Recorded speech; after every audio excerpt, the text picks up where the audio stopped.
U.S. denies it is seeking regime change in Russia after Biden comments. Sam Jones. 2 hours ago. Turkey says world cannot burn bridges with Moscow.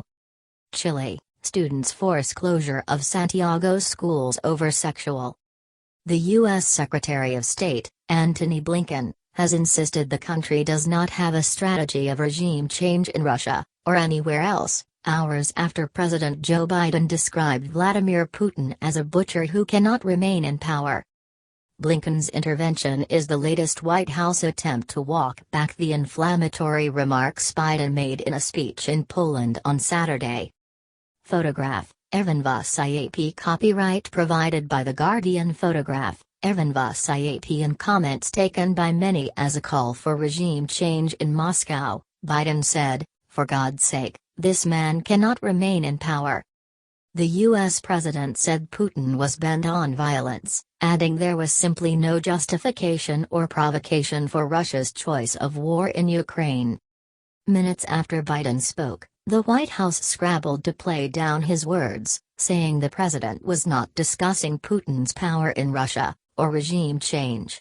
According to one official, the speech was not a call to overthrow the Russian president, but rather an attempt to prepare the world's democracies for an extended conflict. Blinken was even more emphatic when he addressed the issue during a visit to Jerusalem on Sunday. "I think the president, the White House, made the point last night that, quite simply, President Putin cannot be empowered to wage war or engage in aggression against Ukraine or anyone else," he said. "As you know, and as you have heard us say repeatedly, we do not have a strategy of regime change in Russia, or anywhere else, for that matter." The Russian government said Biden appeared to have lost his cool, adding that it was not up to the U.S. president to determine who ruled Russia. A state leader should control his temper, Kremlin spokesperson Dmitry Peskov told the state news agency TASS.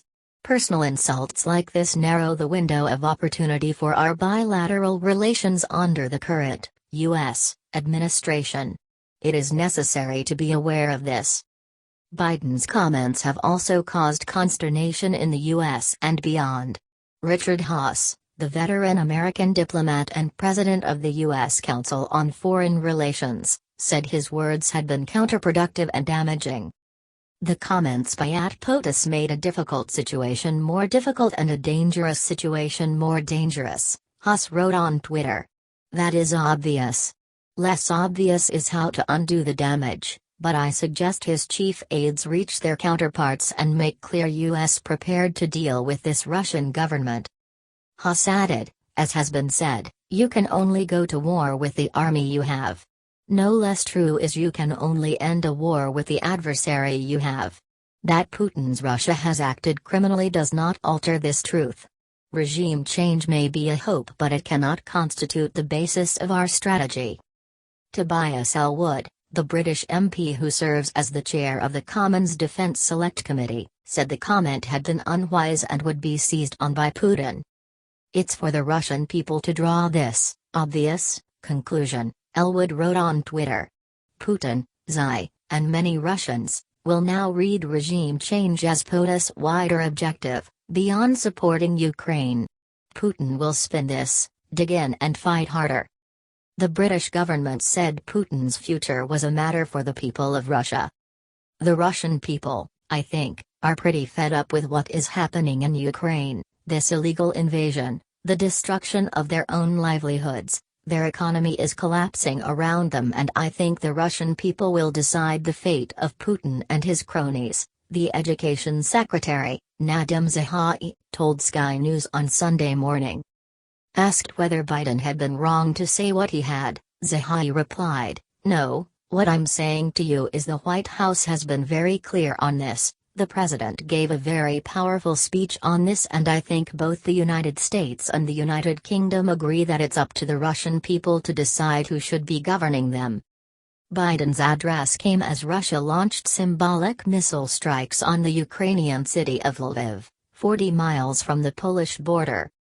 Speaking after Biden's speech late on Saturday, Ukraine's President, Volodymyr Zelensky, urged the West to hand over military hardware that was gathering dust in stockpiles, saying his country needed just 1% of NATO's aircraft and 1% of its tanks.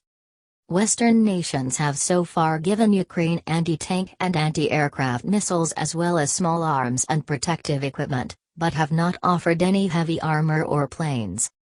"We've already been waiting 31 days, said Zelensky, who's in charge of the Euro-Atlantic community. Is it really still Moscow, because of intimidation?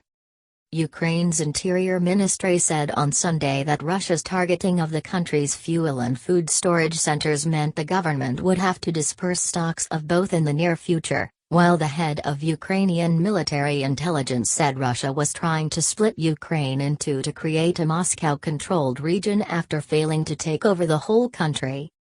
In fact, it is an attempt to create North and South Korea in Ukraine, Kirilo Budanov said in a statement, adding that Ukraine would soon launch guerrilla warfare in Russian-occupied territory.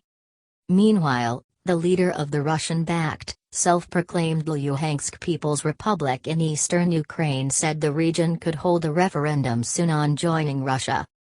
"I think that in the near future a referendum will be held on the territory of the Republic," Leonid Pasachnik said. "The people will exercise their ultimate constitutional right and express their opinion on joining the Russian Federation." Russia last month recognized Luhansk and Donetsk as independent and ordered what it called a peacekeeping operation in the region shortly afterwards.